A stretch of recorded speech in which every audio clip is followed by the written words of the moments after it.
Early yesterday, I was starting to think this had the potential to be a boring week in this season for once. But of course, overnight, you can always count on this cast to be very messy, to say the least, or more so stupid, I guess you can say. I do find this season has many different flavors of stupid. Baskin Robbins would be proud with how many different flavors this season has. We're going to go over a lot of that this morning. Red won the veto, but that's by far one of the least intriguing things going on in that house. I guess it's intriguing that, Cameron wins the HOH and then Red wins the veto. Can this be a duo that's good at winning challenges? The potential is there. Once they got rid of Heisem, they left themselves open for this possibility.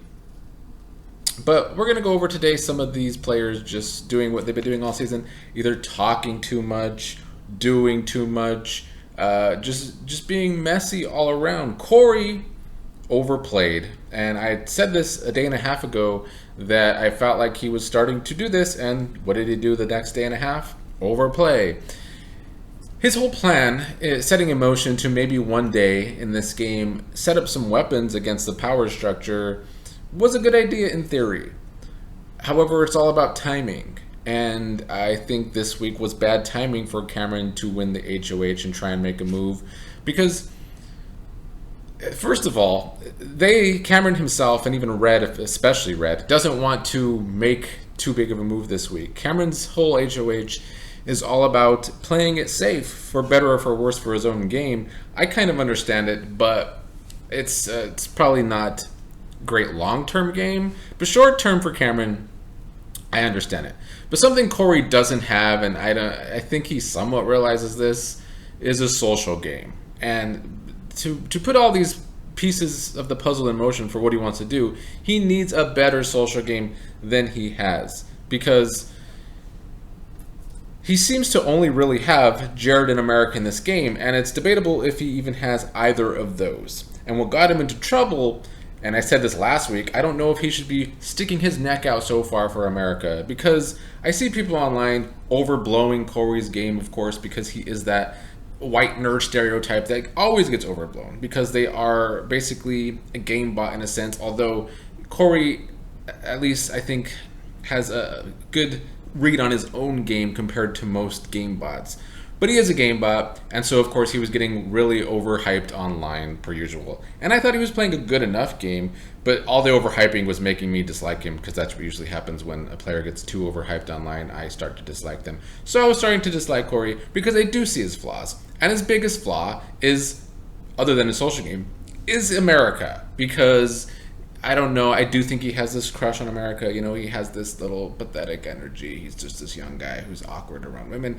And America eats that shit up. America's about to vote that pathetic Bergie the winner of Love Island USA tonight, probably, because America eats this shit up for whatever reason. I don't know if it's an underdog thing. I don't know what it is. But I hate pathetic energy, and Cory has a lot of that. And especially when it comes to America. And America plays into that perfectly because she cuddles with him, even though she also cuddles with Jag and cuddles with Cameron. America's playing this game, but people online thought, oh, Cory's playing such a good game, he's going to be able to make America do what he wants to do. No. Cory does not have a social game to be able to do that. And America is playing her own game, and she's not playing it well, but she is playing her own game. America's playing this messy game where nobody should really trust her. That's the game she's playing, but Cory tried to trust her, tried to give her information. What he did was give her information about the 7-person alliance that they're not in, all of these alliances in the house. They're not in that one. It consists of Cirie and Felicia, Jared, Izzy, with the trio of Matt, Jag, and Blue. But once America gets this information, because I do think America cares about Jag, and if she actually wants to showmance with anyone in this house, I think it's Jag. She goes to Jag and starts telling him this information. And of course, they realize that Jared told Cory this information, and Jag already doesn't trust Jared because of the information that Heisem gave him last week, that Jared was playing both sides. So Jag and America discuss that. And what does Jag do? Well, like this house does, information gets around so fast. Jag goes and tells Izzy and Cirie about all of this. and thus Cory is exposed for being a snake. Again, he's already was exposed earlier this week a little bit, and now he's exposed even more to Cirie and Izzy. So yeah, he was already on their radar now that he is playing this kind of underhanded game, but now he's even more on the radar. I don't know if this means they will take a shot at him sooner rather than later. It might, if he keeps playing the way he's playing, and I think he is. Then this is going to be bad for Cory's game. It's already bad for Cory's game. He's exposed now to the game he was trying to play because he did too much this week in a week that he shouldn't have. And another big flaw of Cory's game, and why his game is definitely on a downward spiral, hate to break it to the Cory lovers out there, but it is because he really thought he was doing something with Cam. He really thought he could use Cam, much like the audience was delusional that he could use America. He was delusional that he could use Cameron, when Cameron doesn't even have Cory in the top 5 people he trusts in this game. Cory giving Red and Cameron all of this information for what? They don't trust him because he doesn't have a social game. So, you know, who was probably the smartest out of all of this? Probably Mimi. You know, we all gave her some shit, including me, about maybe not trusting Cory and America. But she was right in that case, because look at them now. They are both being exposed for the messy games they are playing. And yes, Mimi not having these close ties in the house is bad in the case that it can make her an easy target. But what's good for her is that this house, all this information gets around the house. Everybody's secrets get exposed because they talk too much. Mimi's information doesn't get exposed because she doesn't have all these close connections telling the wrong people information. And right now, Mimi's looking really smart for that. So yeah, Mimi might be an easy target in this game, but the way all these other players play, right now it looks like she can use that for her own good. And so far, I think she's been doing a hell of a job with that. So good for Mimi. So what happened was basically Jared told Cory about the 7, who told America, who told Jag, who told Izzy and Cirie, and so now Cory is seen as a snake. And what this does to Izzy, Cirie, Felicia is to come up with this plan of now blindsiding Cam and Red and maybe even Cory and America by voting Blue out of the game instead of Jag. The house was leaning towards Jag going because he is this threat, but there is this idea of maybe needing Jag because he can compete with Red and Cameron in competitions.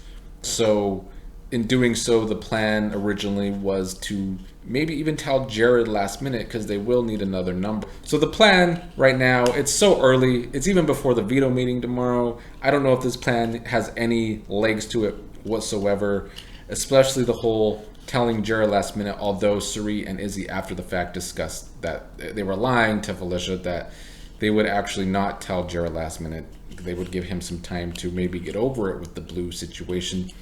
But of course, the Jared and Blue situation also got messier last night, where, you know, Jared's been hinting at this secret in the house, that he has a secret in the house to Blue. And I do think he was doing all of this hinting just to get into her pants, even though they're both cheating on their significant others outside the house, allegedly. So Jared finally does tell Blue that his mom is in the house. And Blue's dumbass seems to think it's Felicia. And Jared goes along with it, that it's Felicia. And it seems like this worked because they might have done the hanky-panky. At some point after that, we see Jared cleaning up the bed with, hopefully it was just better than the goddamn floaty last season. That's the only hope for me, that it was better than Kyle and Alyssa. But Jared telling Blue all this. Afterwards, he was trying to kind of backtrack on it. Luckily, he's telling Blue of all people, and Blue is, in my opinion, one of the worst players in this game in a very long time. She has surpassed Alyssa from last season as a bad, pointless character or player, whatever. Blue does nothing in this house. How can you get this information from Jared? And maybe she thought he was lying because maybe she realizes he was trying to get into her pants. I don't know. But still, is Blue so unattached from this game that she's not going to tell anybody this information, which Jared said? For all the information that goes around this house, you would think this would be a big one. And sure, Blue thinks it's the wrong person. She thinks Felicia is Jared's mom and not Cirie, which is just flabbergasting. But I don't have faith in her to do anything with this information. We'll see as this day plays out. That I thought that when she gets this information, maybe she would at least tell Jag, but I don't have any faith in her to actually do this because she is a terrible player who doesn't even seem to give any fuck about the game. So yeah, I saw a lot of people online saying, you know, why aren't Blue and Jag exposing the 7-person alliance to try and turn something upside down in the game? Why? I didn't understand that. I think Jag and Blue think the alliance is real. They might not trust Jared, but they think the alliance is real overall. And there are two people that have gotten along well in this game, Jag and Blue, so they would kind of be hindering the other. The thought process isn't there for me on a game level or a social level of why would Jag and Blue expose the 7 when they think that alliance is real, when it would just possibly hurt the person that stays behind. So that doesn't really work with me. But this information that Blue now has, you would think she would, if she was in the game, if she was actually in the game, you would think she would maybe bring this up to Cam, the HOH, because we are still a day away from the veto meeting and something can change. Or you would think she would at least tell Jag, but since at the time I'm recording this, she has not told Jag yet. So all this talk about the Jared and Cirie having this advantage because they are related in the house, it's only been an advantage for Jared. I'm sorry. And this is facts, because without Cirie in the game, I am 100% certain that Jared would have gone home pre-jury, or he would still go home pre-jury. We're not at jury yet. But if Cirie was not in this game, I fully believe Jared would go home pre-jury. He's too messy, way too messy.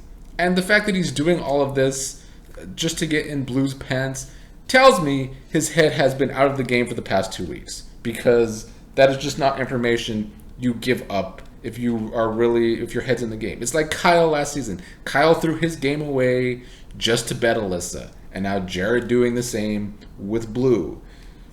However, if Jared was not in this game, Cirie would still make jury, because Cirie's social game, we've seen it play out already.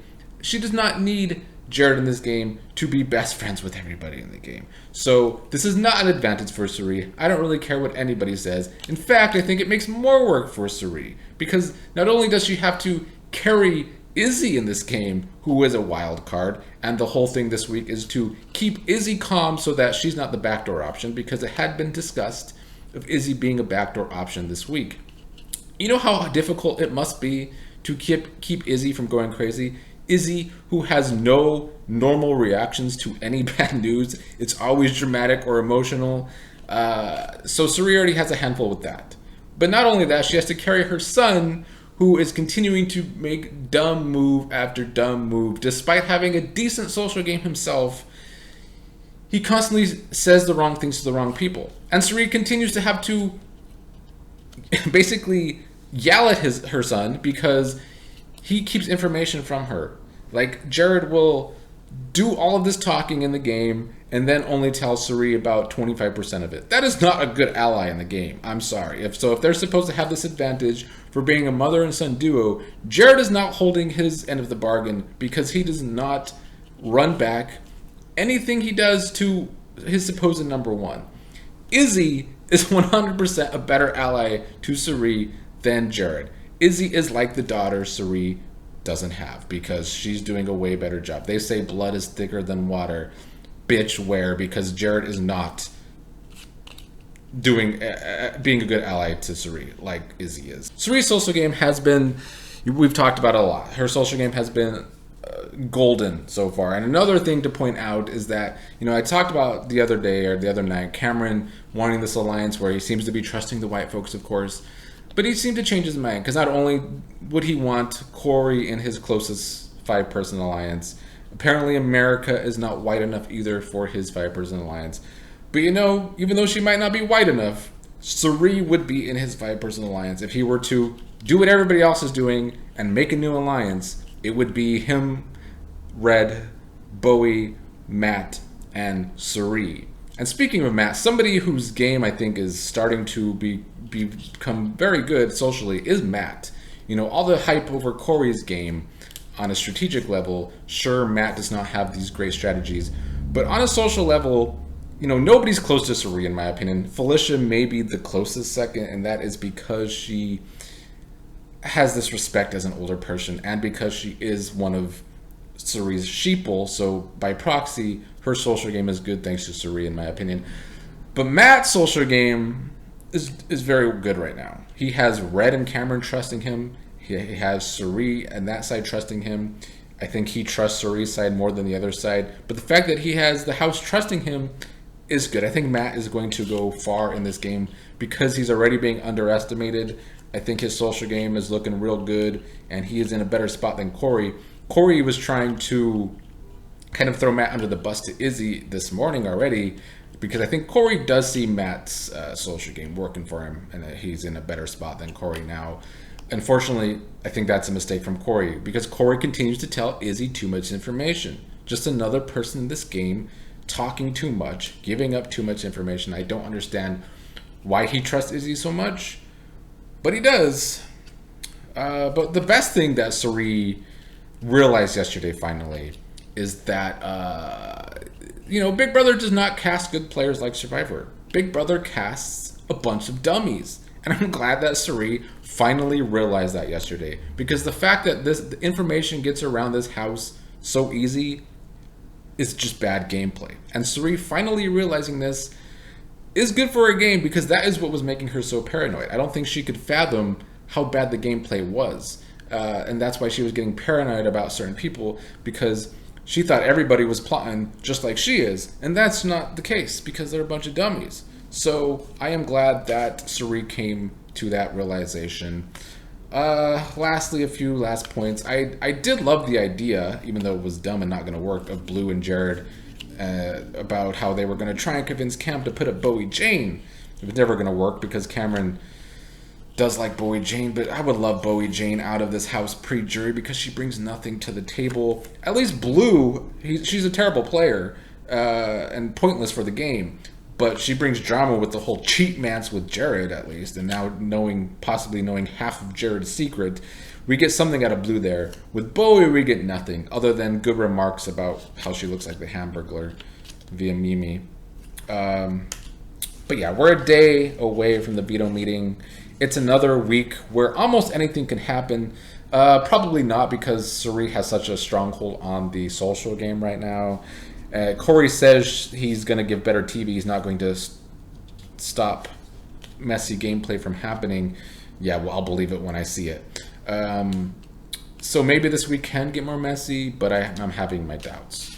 I do think Cory is realizing he's been doing too much. He's been pushing his agenda too fast, too soon.